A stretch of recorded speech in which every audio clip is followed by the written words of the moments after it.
விட்டுப்போமா? நடக்காது. உன்னுடைய பொருளாதாரம் என்பது பணம், ரப்பர், காப்பி, ஏலக்காய். ஆனால் நீ திங்கக்கூடிய கத்தரிக்காய், நீ திங்கக்கூடிய தக்காளி பழம், நீ திங்கக்கூடிய எந்த பொருளாக இருந்தாலும், நீ உன் பிள்ளை குடிக்கக்கூடிய பால், நீ கட்டக்கூடிய சிமெண்ட், நீ கட்டக்கூடிய கல்லு, மணல், ஜல்லி, நடுகிலிருந்து அத்தனையும் தமிழ்நாட்டில இருந்தா கேரளாவுக்கு போகணும். கேரளாவுக்கு போகணும். குமரி மாவட்டத்தில் ஒரு சாலை இருக்கு, பாரசாலை, கேரளாவுக்கு செல்லக்கூடிய வழி.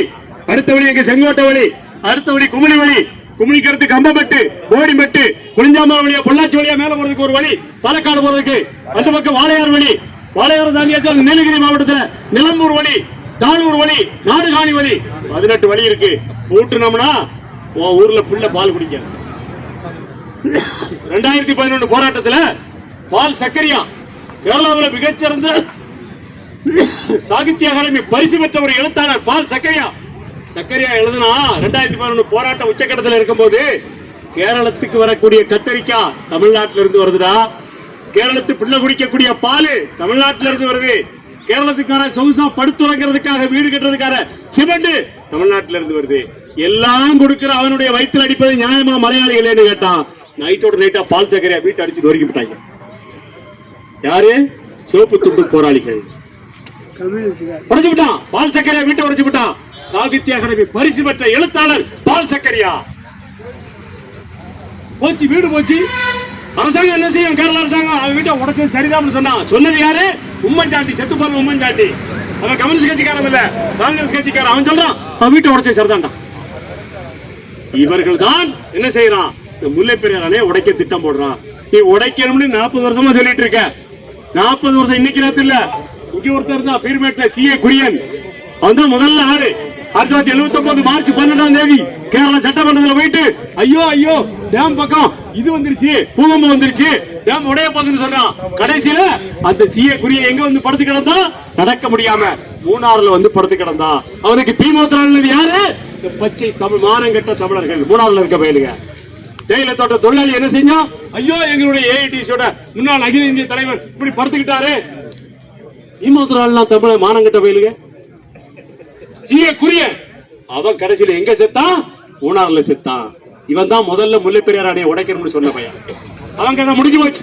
அடுத்து ஒருத்தி வந்தா பிஜுமூல், பெரிய ஆதிக்கம் படைத்த வம்பள. கடைசியில கட்சியில சீட்டு இல்லட்டாங்க. பீர்மேட்ல உனக்கு சீட்டு இல்ல, செத்து போற கான ராஜேந்திரன் என்ன சொல்லிட்டா? ஏமாங்க வா, நீ வந்து ரவுடி தரதுக்கு நாங்க ஆள் இல்ல, ஓடி போட்டான். சீட்டு இல்ல, வீட்டுல உட்காந்துக்கிட்டு இருக்கு ஏலப்பாறையில வீட்டுல துண்டை போட்டு படுத்திருக்கு. இப்படி சீட்லாம் ஆக்கி விட்டாங்களே அப்படின்னு சொல்லிட்டு இன்னொருத்தவன் தான் ஃபாதர் ஜோ நிராப்பல். பேர் என்ன பேரு? ஃபாதர் ஜோ நிராப்பல். அவன் சொன்னா முல்லை பெரியாரை உடைக்கணும். இந்த சப்பாத்துல 6 வருஷம் உண்ணாவிரதம். ஒரு தேவாலயத்தின் முன்பாக ஒரு பந்தல போட்டா காலையில 2 பேர் கள்ள குடிச்சிட்டு படுத்துமா மலையாளிங்க.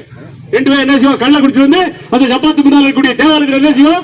படுத்துக்கிடுவான். மத்தியானம் ஒரு சாயா குழந்தை வைப்போம் கேரள. அந்த சாயாவை குடிச்சிட்டு இன்னும் 2 நாய் கட்டைப்பிடி அடிச்சுட்டு நாங்க படுத்திருக்கோம். ஓனம்பிடியை குடிச்சிட்டு. இது வந்து என்ன செய்யுது? 6 வருஷம் நடந்துச்சு. கடைசியில அந்த போராட்டத்தை ஒருங்கிணைத்த ஜோ நிராப்பல் இப்ப எங்க இருக்கான்? அமெரிக்காவில் ஒளிஞ்சிருக்கான். யாரோட ஆன்மா பழி வாங்கிச்சு? பென்னிக்குயிக்கோட ஆன்மா பழி வாங்கிச்சு. இன்னொருத்தவன் தான் ஜோன்ஸ் பெருவந்தானம். அந்த பெருவந்தானம் ஊருக்காரன் ஜோன்ஸ் ஒருத்தவன் தான். நாங்க முல்லை பெரியார் அணையை உடைக்க விட மாட்டோம்னா எங்க இருக்குன்னே தெரியல அந்த நாய். பட்டி எவ்வளவு போச்சுன்னு நம்ம தேடணும். ஆள் இல்ல. முல்லை பெரியார் அணைக்குதாக கிளம்பி அத்தனை பேரும் பென்னிக்குயிக்கினுடைய ஆன்மாவால் வீழ்த்தப்பட்டிருக்கிறார்கள். எல்லாம் வீழ்த்தப்பட்டிருக்கிறார்கள். இப்போ ஒரு தலைதான் ரசல் ஜோய். குடிக்க கஞ்சி இல்ல நாய்க்கு. அது என்ன செய்யுது? கிளம்பி ஒரு பழைய வேண்டாம் அயன் பண்ணாம போட்டுட்டு காத்துக்கு வந்துருது. பொட்டிப்போம் பெரியார் டேமை பொட்டிப்போம். யார் சொல்றா? Russell Joy. நாளை காலைல சாப்பாடு இருக்காடா வீட்டுல, பொங்கதுக்கு அரிசி இருக்காடான்னு கேட்டா அரிசி இல்ல. 1/2 கிலோ அரிசியை காலையில கடையில வாங்கிட்டு வந்து பொங்கக்கூடிய நாய்க்கு என்ன தேவை இருக்கு? 1 கோடி பேருடைய வயிற்றுல அடிக்கடி யார் ஆசைப்படுறோம்? குடிக்க கஞ்சி இல்லாத ரசல் ஜோய். விட்டுருவோமாடா நாங்க? ரசல் ஜோய் வந்தா விட்டு போயிருவோமா? நடக்குமா? நீ எல்லாம் வந்து அணைய உடைக்கிற வரைக்கும் நாங்க என்ன பூ பறிச்சுக்கிட்டு இருப்போமாடா? நடக்காது.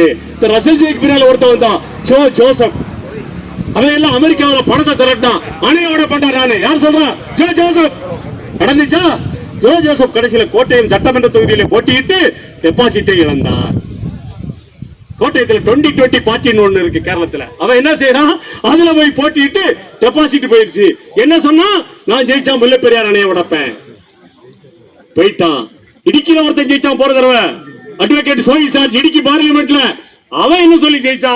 நான் ஜெயிச்சா, நான் விஜயிச்சால் இடுக்கி பார்லிமெண்டில் நான் விஜயிச்சால் முல்லை பெரியாறு டேம் பொட்டிக்கும். கடைசியில் அவன் என்னவானா? என்கிட்டே மாட்டிக்கிட்டான். அவன் ஜெயிச்ச ஒரு வருஷம் கூட ஆகல. கொட்டக்கம்பூர்ல போய் என்ன செய்யறான்? 16 ஏக்கர் நிலத்தை ஆக்கிரமிப்பு செய்தார். ஒரு தமிழனுடைய நிலத்தை ஆக்கிரமிப்பு செய்து பட்டா போட்டான்.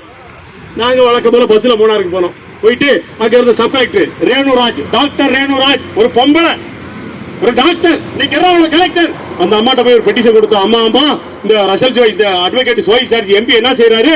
16 ஏக்கர் நிலத்தை ஒரு தமிழ் அப்பாவி தமிழனுடைய நிலத்தை ஆக்கிரமித்துக் கொண்டார் என்று அந்த அம்மாட்ட பெட்டிஷன் கொடுத்தோம். அந்த அம்மா ஒரு தைரியமான பெண்மணி, தைரியமான நம்ம உசலம்பட்டிக்கார அக்காமார்களை போல ரொம்ப தைரியம்.